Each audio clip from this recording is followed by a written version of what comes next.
Hello, welcome to Die Rollin. I'm the ever-excitable Adam, and today I'm going to be showing off the Cthulhu Death May Die Fear of the Unknown hero characters.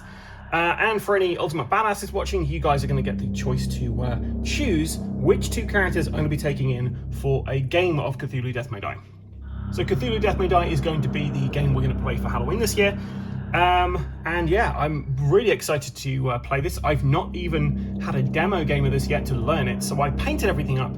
I've had a quick look at the rules, and we're now going to go through all of the individual characters and yeah, get a bit of background on them and what they can do. So first of all, we have Stella, and we're going to take a quick look on the back of Stella here. Stella Fontaine, Reims, France. Science has many practical applications, for instance, combining otherwise stable substances into something dangerously volatile. The joy of watching things explode is far more common among scientists, chemists in particular, than people might believe. Stella posits that while the eldritch beings she goes up against exhibit some supernatural properties, they still must abide by the physical laws of this universe. Case in point, hydrochloric acid will eat through a monster as quickly as it does a person. Thus, while not all of their properties or abilities are currently understood, time and further experimentation will bring light even their most closely held secrets. Also, blowing them up is great fun. So, interesting character there. So, with these, you have got three different kind of skills. The bottom two are ones which other characters will have as well, and then the top one is unique to this character. So with Stella, she has the marksman ability, which means she can target one space away, and these ones, you start with these skills here, but as you go level up through here, as you get more kind of crazy, you're going to be adding moving kind of little tentacle tokens along, and as you go up, you're going to be upgrading this ability. So with Marksman, and I'll go through the Marksman because it's on here at the moment, Arcane Mastery, but the next people who come out have Marksman Arcane Mastery, I won't go through. So Marksman means you can attack a target one space away. Normally you can only attack targets in the same space. So with her, I guess she's chucking these vials of acid at any enemies. So if we level that up, you can gain 2 dice when attacking a target not in your space.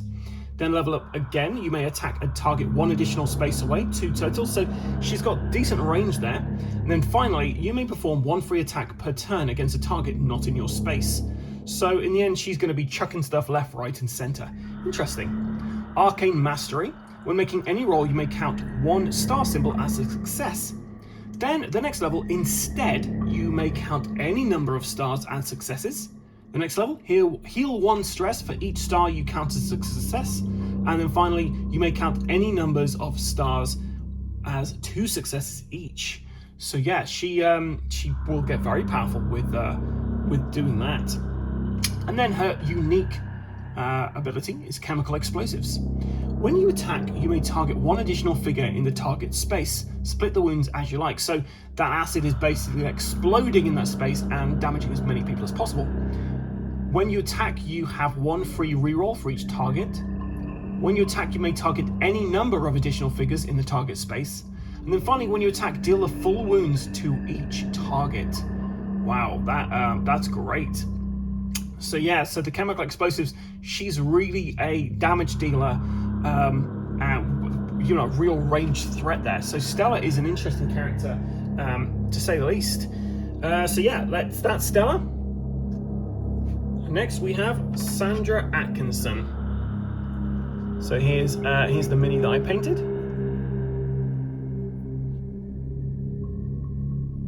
Not bad. So Sandra Atkinson's from Plymouth, United Kingdom. I can pronounce that. I'd say this belongs in a museum, but we don't need these. We don't need the patrons going insane. Sandra's love of ancient secrets led her to places she never dreamed. Finding relics of truly alien races is beyond thrilling. Unfortunately, most of the world's most promising sites tend to be focal points for the eldritch beings and their human cultists. As such, her job requires weapons as often as picks and shovels. Also, many of the things she finds would not be welcome among traditional academic circles who remain blind to the hidden world beneath our own. Fortunately, those who battle these alien beings are always in need of more information. So, Arcane Mastery, we already did that one. So she has Brawling though, so she gains an she gains an additional dice when attacking a target in your space. Next level, when you attack, you may target any number of figures in your space, split the wounds as you like. Next, you have 2 free rerolls when attacking a target in your space. And then finally, when you attack figures in your space, deal the full wounds to each target. So she's got very similar, brawling's very similar to kind of like explosives really, from Stella, but this is more, you know, in your actual space. Then finally, Relic Seeker. So this is something specific to her. At the start of your turn, at the start of your first turn of the game, take 2 random relics and choose 1 to keep. You may have more than 1 relic. Relics are special cards, I believe, that make it easier for you. When investigating, you may claim items without taking stress or wounds. At the end of your turn, heal 1 stress for each relic and item you have. And then finally, instead of investigating, you may gain a random transformed relic. So they're upgraded relics. So she really is somebody who will be, you know, quite helpful if you are beginning this game out and using those relics to kind of turn the tide, I guess. So yeah, she seems like she'd be a good character to have. Make the game easier with those relics. Now we go to one of the coolest miniatures I've ever had to paint. This guy just looks amazing. I mean, I didn't do an amazing job with him, to be fair, but you know, it's a great sculpt. Leon Barnes, Miami, Florida. I'll slow down a bit and let you guys catch up. Leon was a soldier in the Great War, an officer and gentleman fighting alongside the British who awarded him the Medal of Honor 3 times. He's got 2 Congressional Medals of Honor, several medals from the French, and the Kaiser personally put a bounty on Leon's head. Or rather, this is what Leon says about himself. Most don't believe him, and that's probably wise. That said, he really does seem to know his stuff when it comes to a fight, but his boasts always come with a wink and a smile, so there's really no harm to it. Okay, so we have another marksman here, so he's good for range. He can attack people, and obviously got that pistol, so he's going to be using that. But he's got the swiftness ability. So when you run, you may move 1 additional space. You have 1 free run action each turn. During a run, you may take 1 investigator with you when leaving a space, and you have 1 extra action each turn. So yeah, he seems like you could be moving him around, getting to places you need to get him to, and then using the marksman ability, shooting anything that is in range. Finally, we have Show Off, his specific kind of investigator ability. If there's another investigator in your space, you gain a dice, so he works well with others. Instead, if there's another investigator within 2 spaces, you gain a dice. You also have 1 free reroll per roll if there's another investigator within 2 spaces. And then finally, instead, for each other investigator within 2 spaces, gain 1 die and 1 free reroll per roll. So yeah, so he is a guy who works well with others. Not somebody to play if you're doing this true solo. You're going to get a lot more out of him if you've got, you know, other investigators on the board. So this might be a good guy to have in here because he'll, have additional actions if I level up that bit. He's going to be quicker around the board. So yeah, I always like people who are quick in these kind of games because speed really does help you. Especially if you're trying to stop the summoning of an elder being. Right, guys? We've all been there. Jacob Peters from Warsaw, Poland. And this is his mini. I think the way I painted him, he looks like Obi-Wan Kenobi. You're supposed to be the chosen one. You're supposed to kill the Sith, not join them. There he is. Anyway. So Jacob Peters, learning how to heal also teaches us how to harm. The bad guys, that is. Peters was a doctor at a mental institution, though not a psychologist. Any place that houses wards of the state needs a physician and surgeon on hand. Luckily, Peters does both. But more and more, the ravings coming out of some patients' mouths began to make some sense. He started to worry about his own mental health until he discovered that a cult had taken control of the facility. When they came for him, he was ready. He swore an oath to do no harm, but he doesn't feel that applies to cultists or monsters. Okay, so he has brawling and swiftness, so he's good against people in his own space, and he's also quick around the board. But he's got surgeon. When you kill an enemy, heal 1 stress or wound on an investigator in your space. It may be yourself. So stress is how you can do rerolls, I believe, and some abilities use stress. Instead of 1, heal the total health of the killed enemy in any combination of stress or wounds. Then you may divide the healing amongst you and investigators within 1 space.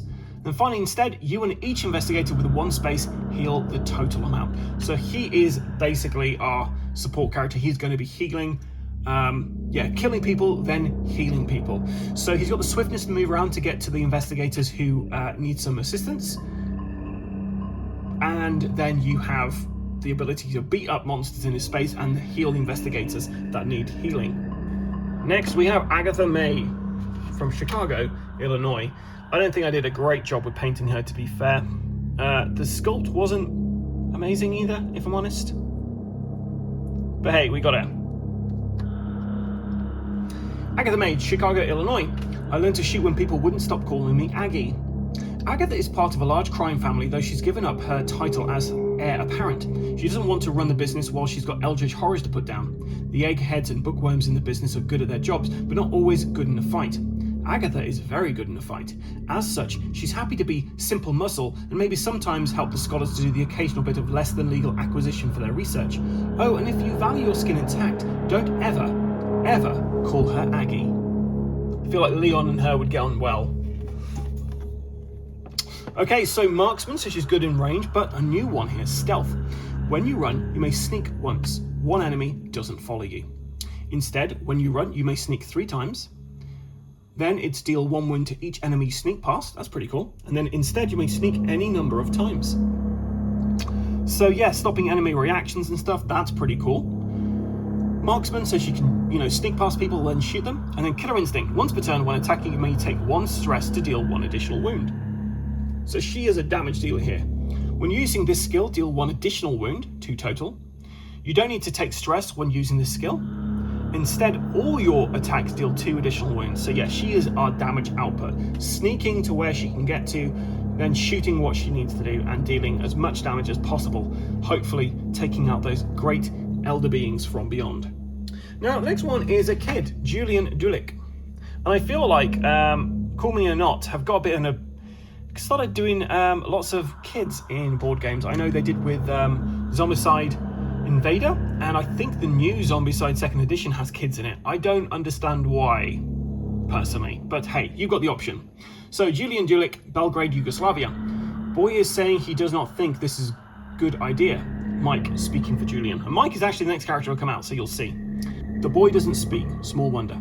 Being investigators, you can imagine the horrors he's seen. He's bad enough for fully grown adults. With such images inflicted on a young mind, it's a mercy he only has this one impediment. In fact, you're not even sure if Julian is his name. It was written on the inside of his shirt collar, as parents sometimes do. Though if he has parents, no one has spoken up. It's a bit odd to have a child helping out against such dangerous enemies, but just try and stop him. I'm thinking sneaking? Yep. Stealth and arcane mastery. So he's good as as you level up, he's good at achieving things, and he's good at sneaking about, but he has silent witness. When making any roll except against yourself, after all rerolls, you may heal 1 stress or wound for each gribbly tentacle. Instead, you may heal 2 wounds / stress in any combination. For each gribbly, instead of healing 2, you may prevent the loss of sanity. Then instead, for each gribbly, you may heal 2 and prevent the loss of sanity. So yeah, he's basically good at sneaking, good at getting successes, and healing. He's a self-sufficient kind of character. And he'd have to be, because he's like a kid of the streets. Next we have Mike Kozlov, Petrograd, Russia. Anger is good, makes one feel alive. Mikhail was a Russian strongman for a traveling circus. He would bend bars, juggle 50-pound weights, and wrestle bears into submission. Well, that last one was probably stage magic, but Mike is capable of some truly astonishing feats of raw might, particularly in a fight. And there's plenty of fighting in this line of work. Mike enjoys the challenge of facing these beasts head-on, which means he's probably a bit crazy. That said, he's in good company, since only madmen seek out these nameless terrors and battle them head-on. So, we've got a new ability there, Toughness, but he's got Brawling. Obviously, he's going to be good at melee combat. Toughness, you have 1 free reroll when attacking or rolling for fire. Instead, you may reduce wounds taken and loss of sanity by 1 when attacked or rolling for fire. Instead, you may reduce wounds taken and loss of sanity by 1 from any source. Then finally, instead, you may reduce wounds taken by 2 and loss of sanity by 1 from any source. Which makes sense, he's a tough guy. Then his special ability Proficient. When attacking, for each stress you spend to reroll a die, you may reroll one additional die, resolve one at a time. You may also do this on rolls that are not attacks. When attacking, you may heal one stress before the roll, and you may also heal one stress before rolls that are not attacks. So that stress reduction and kind of regeneration really kind of helps you out there. So yeah, so he's just gonna be a tank, I believe. Thanks very much. Now we have Ruth Weber from Berlin, Germany.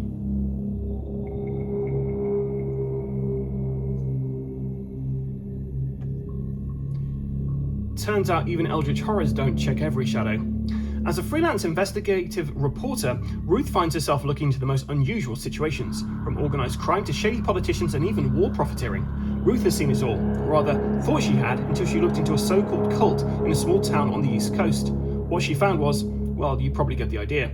Over the years, Ruth has found it advantageous to see without being seen. To her pleasant surprise, these creatures of night and darkness are usually just as oblivious to a knife in the dark as normal people are. So I'm thinking she's going to be good at stealth, maybe swiftness, or maybe arcane mastery. Let's take a look. Stealth and swiftness. First guess, I was right. So she's going to be sneaky and quick. Then sly. Once per run, when you sneak, heal one stress. Deal one wound to each enemy you sneak past. Cumulative with stealth. So if you kind of rack that up, you're going to be doing, like if you get up here and here, you're dealing 2 wounds to each enemy you sneak past. Instead, each time you sneak, heal one stress or wound and deal one wound to the enemy. And finally, once per turn after a run in which you sneaked, if you're in a safe space, you may investigate. So yeah, she's going to be good to sneak past people, damage them as they go, and then help with the investigation. Sally Withers from New York, New York.